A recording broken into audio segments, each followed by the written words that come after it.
follow along as I paint this Archmagos Prime and try to hack away at my pile of shame. Before I start the next big project that I'm planning, a little teaser, it's a Zone Mortalis board. I need to get some projects off of my desk, like my Dark Mechanicum.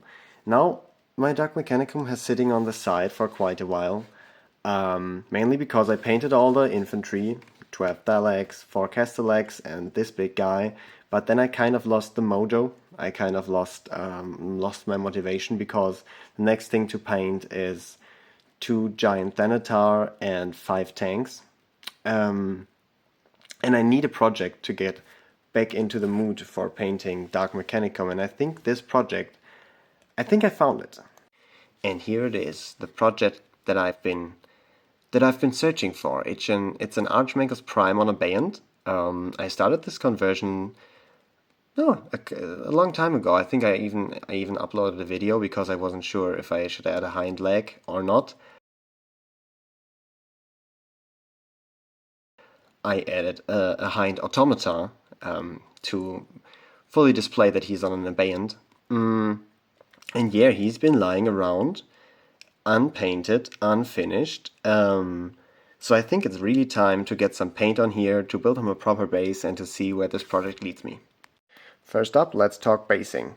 Now, my Dark Mechanicum is based in a desert, a little bit of a rusty desert, and while these bases are very simple and there's nothing really on there, because I wanted to keep it relatively time effective, I wanted to do something fancy for this guy, since he's gonna be the main character of the army. And I thought, where did I put it? My god, this is starting great. There it is. I thought about giving him a big oval base to stand on, because he's quite the long model. Oh, I broke off the first leg. Great. I wanted to place him on an oval base because I think it would fit him really well. Now we're going and I into really voiceover like the mode. look of characters on oval bases. I began building the base by cutting a rough shape out of styrofoam on my hot wire cutter. I cut it at a bit of an angle because I wanted to have the model at an angle. Then I just roughly cut it to size. This is not gonna be visible, so I just did rough cuts. Yeah, glued it on with hot glue. Hot glue is just the best thing to glue styrofoam to bases, and it mounts pretty quickly, and that was what I needed. Here you can see me roughly sketching out where he's gonna stand, because I took away some more of the styrofoam.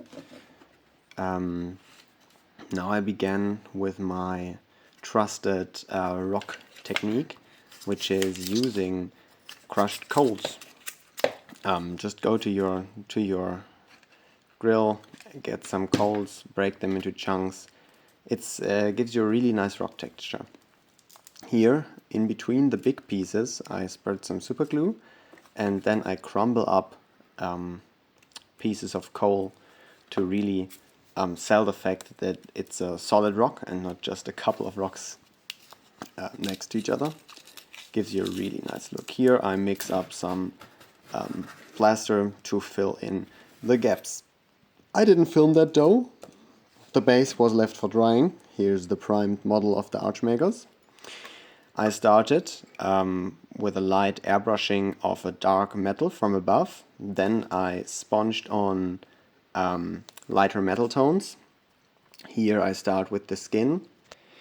This is a solid layer of Rhinox hide over everything, followed up by some layers of Buckman's Glow mixed with Rhinox hide to build up the basis of the skin. Switch to the next day.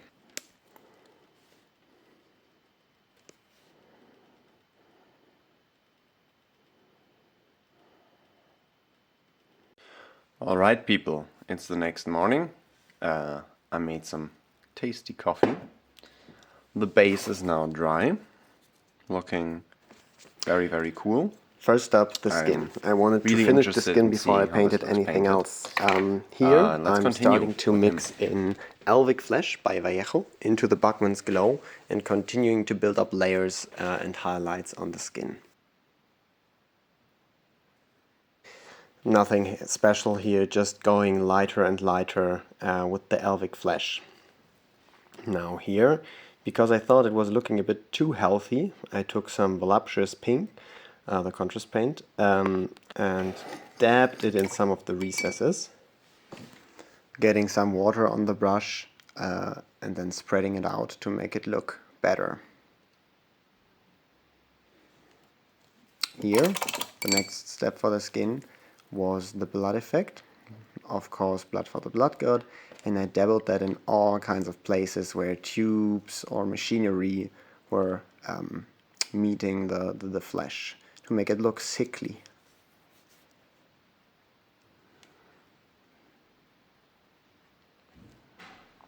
Then I came in with some very thinned down incubi darkness and applied little streaks to the flesh to make it look like blue veins running under the skin. I really love this effect. It makes it look super disgusting. Lovely, exactly what I wanted for this character. Here I pick out all the black detail, great camera. Then I used some of the Elvic Flesh to apply stripes, covered that with a yellow contrast paint. Also in this step I skipped over me applying the bronze and gold metallics, gold over his head and bronze on some of the details like the weapon or the axe. Here I apply a big oil wash of brown shade for green vehicles, I think it is, from ammo to all the metal parts. There's how it looks. Then comes some dirty down verdigris on the gold detail over his head. Here I begin to do the glow for the weapon, and I decided on purple because I think it would look great with the skin that I did, and I really liked it. I had a bit of trouble because the purple was too opaque and the white didn't show through, but I later managed to get it to somewhere where I liked it. The purple you see me using here is a mix of Sheesh Purple, the contrast paint, and a really old purple shade from Citadel, still in the old pot, you could see that. And I don't know the name of this shade. It is more than 20 years old. Someone gave it to me, but it's still working, and I'm dreading the day where it runs empty because I really like to use it. Here was the model how it was before I applied this pigment powder, which is the next step. I love this pigment powder. It's metal slag from, I think, ammo, and it just gives metal a really nice, like, subtle sheen instead of the very glossy sheen. Here comes a bit of fuel stains oil paint on a lot of parts that are moving or that I want to be highlighted or that I want to be disgusting. Then I add some metal sponging to bring out some of the details a bit more. Here comes one of my secret weapons, some UV resin, which I apply onto the lenses. A little close-up, sadly not in focus. There. Now the focus should return. Yeah, there we are. Perfect. To make them look a bit glossy and to make them stand out. Okay. I applied some sand to the base, primed it black, then over the black I brushed on the Elvic Flesh that I also used before. Once I was done with that, I glued on the model, because every step from here on was just weathering powder or oil paints which I wanted to spill onto the model.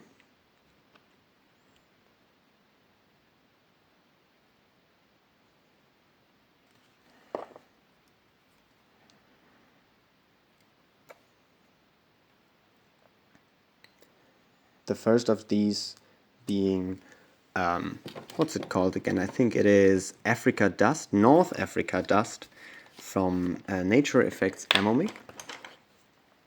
After that, I added some pigment powder mixed with water, mainly to the rocks, but also to the tracks of the model and the legs. That was all the pigments and weathering for the base. Now I came in with the pencil and I painted some little runes on the back. You can barely see it, but I like it, it's a nice detail.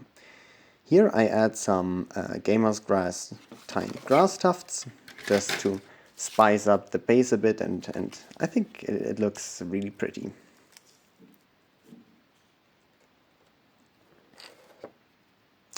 Once that was done, the model was nearly finished, and I just had to paint the rim of the base black.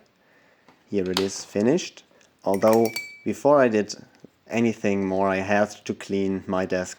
The pebbles you see me add here are very special for me because my dad gave them to me, and my parents, they usually didn't support my hobby because they just thought it was too expensive and a waste of time. And when he returned from a journey and gave them to me and was like, here, I found these pebbles, they look cool, you might need them. I just really liked that. In this moment here I thought that I had finished the model, but I missed something very important, and that is his nipples, because he has his big old tits out and you gotta paint them nipples. Yeah, I never painted nipples before. It was fairly easy. Used some Bugman's Glow for the perimeter of the nipple, let's call it, and then I used some Bugman's Glow mixed with Rhinox hide to paint the little dot. Strange experience, but well, you gotta do what you gotta do.